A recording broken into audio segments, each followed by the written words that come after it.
اكيد بعد هدف ريال اوفيدو كثيرين تاملوا ان برشلونه يتعرقل، ولكن صراحه واضح المباراه ان برشلونه كان حاضر ومستعدين لهذه المباراه استعداد كبير، وفعلا واضح الضغط الكبير من نادي برشلونه سواء من الاطراف او حتى حضور غارسيا، والتغييرات اللي عملها فليك كانت تغييرات رائعه، وعلى راسهم بكل تاكيد ديونج لاعب استثنائي بكل امانه.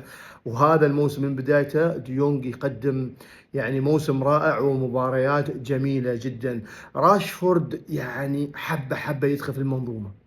يعني الجميل في الموضوع ان هذه المباراة الثالثة ايضا عنده مساهمة، الحين من 3 مباريات عنده اهداف وعنده اسيستات. هذا امر وايد ايجابي للاعب فقد نفسه، للاعب يبحث عن نفسه. هذا الامر وايد ايجابي لبرشلونة، اكيد راح يعطيهم لاعب مثل راشفورد حلول مختلفة. اما ليفا وما ادراك ما ليفا، ما زال بطل وما زال يعني ملك خط ال 18، والهدف اللي سجله كان رائع جدا.